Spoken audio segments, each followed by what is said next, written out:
Hi, I'm Steve Dudash at IHT Wealth Management. Welcome to this week's Wealthcast. So, first I want to do some internal news.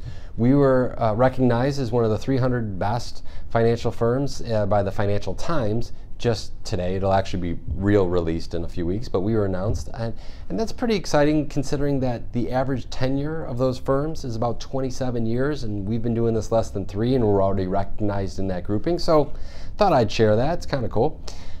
Second thing I wanted to share, and there's no chance anyone saw this live, but I was on Bloomberg in London, I think Tuesday night, so Wednesday morning, however you want to look at it, and that's because it was at 1:30 in the morning Chicago time, which is like 7:30 or whatever in Bloomberg or in London time.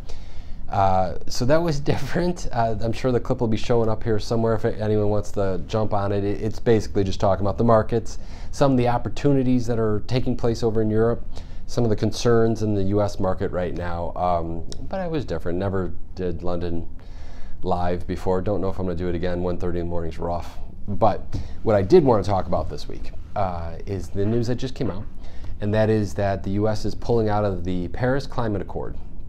And what does that mean for you guys, which is what the whole point of this is. So taking the politics out of this, let me just say this part first. Climate change is real. Whether it's as dire as some people are saying or as not dire as other people are saying, the science is it's real, okay? And to say it's not real is as silly as the people who say the earth is flat or dinosaurs didn't exist or all those stupid things. But what does that mean for your portfolio?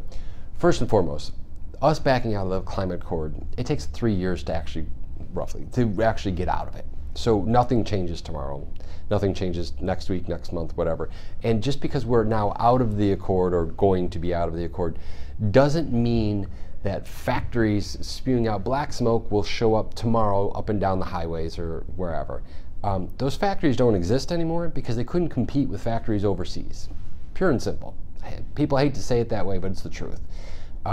It's more economically viable over there than it is here, therefore they're not here anymore. That accord might have affected it to some smaller degree, I will recognize that, but the vast degree of it had nothing to do with that climate accord. So don't go out tomorrow thinking that manufacturing stocks are going to go through the roof tomorrow and you're going to see factories up and down the streets. It's not going to happen. Same regard, don't sell all your environmental stocks tomorrow thinking that they're all going to be out of business, no one's going to do solar or wind power or any of that kind of stuff ever again because we're now out of this accord. It's just not the reality. The economics of the world will dictate what gets built and what doesn't get built. So though it's going to catch a lot of headlines in the next few days and weeks, months maybe, don't overreact. Don't buy a bunch of stocks because of this. Don't sell a bunch of stocks because of that.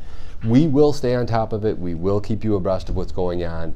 But for right now, this is one of those events that's kind of a non-event for our portfolio world, and let's treat it as such. So thanks for joining us. I hope you have a nice weekend. Call, email, Twitter, whatever, whenever you want to talk.